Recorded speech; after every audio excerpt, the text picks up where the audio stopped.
ask a couple things about Matthias Janmark.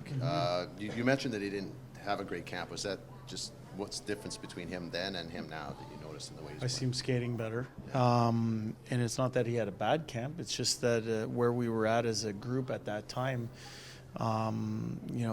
salary cap wise and everything like that, he didn't make our group coming out of September and into the early parts of October. But he went down with a great attitude, worked at his game. I see someone skating better. I see someone who's confident.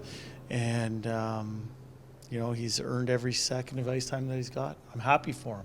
He's pulled out of it pretty well because it could have gone and stayed sideways, right? Yeah, well, he's a good example of someone taking advantage of opportunity. And I think the more people that do that, the healthier your team is, the more competitive it is to get into the lineup.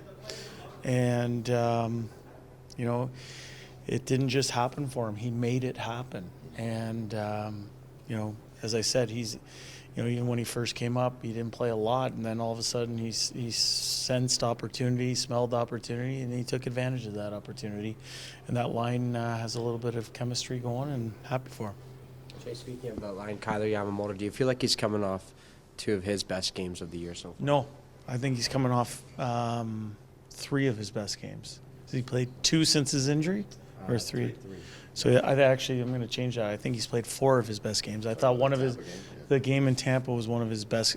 Up to that point was the best game he played this year, and then he, obviously, unfortunately, got hurt in that game. Missed over, about a month or so, 13 or so games.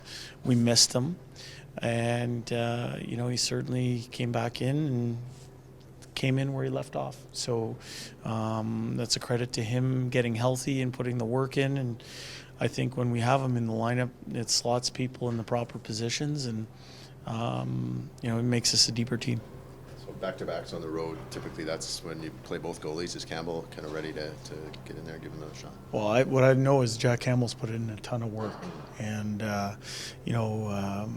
he's used this little time since his last game as almost a personal reset for him, his game. He's really worked at it, and so he'll get in there soon. And when he gets his next opportunity, he'll be ready for it.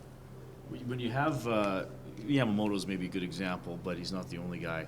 Keeping pucks alive, second chances. Mm-hmm. Other teams close to clearing it, they keep it in. How much, from your experience, how much of that is just skill, but how much of that is a mentality of tenaciousness? Yeah, well, I think it is. It's a little bit of both, but when you have some skill that has that type of will, it's a tough combination. So the level of tenaciousness on loose pucks, like you said, or winning loose puck races, or playing inside people's equipment to establish position, all those things are part of Yamo's game. But that's the type of game we want to play, whether you're 5'6" like he is, or whether you're 6'6" like some of our guys are.